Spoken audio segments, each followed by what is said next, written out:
I curate a small gallery in Brooklyn called Vertex List.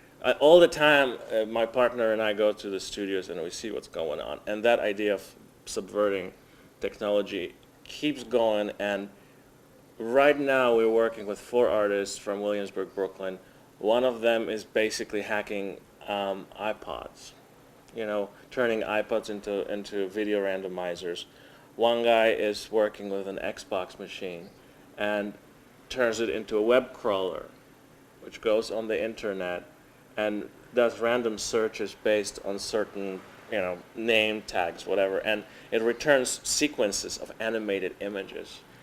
It basically works as a crawler, but it's a hacked Xbox, which becomes a simple computer that goes on the internet. So basically what we're talking about is historically specific.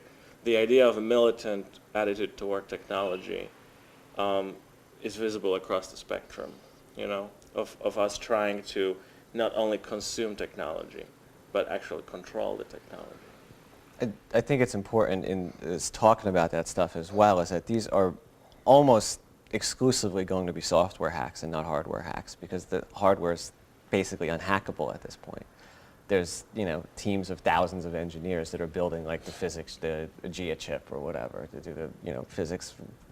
Everything can explode, these sort of things. So, and I think that that's an interesting place, and that why the 8-bit stuff is so appealing, because again, you can get in and be manipulating both the hardware and the software at the same time. And so that's where, and there's a split in our film when we get to Machinima, for instance. One of the guys in the film, Edo Stern, has a very negative opinion of Machinima, and has said that basically the medium is the message of what Machinima is at this point, and that it's not pushing anything. It's just using cinematic, aping cinematic tools, or aping the language of cinema. And there's no essential interactivity within Machinima right now. There's nothing that's really coming from the idea that it is an interactive source material.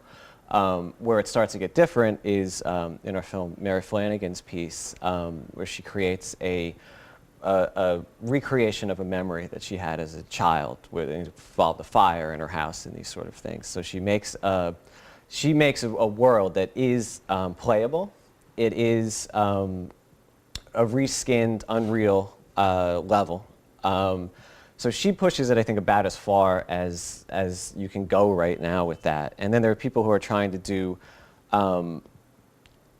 mess with the hardware at some level. Alex Galloway in the film takes PlayStation controllers and ties them up, and then people just sort of spin around in circles.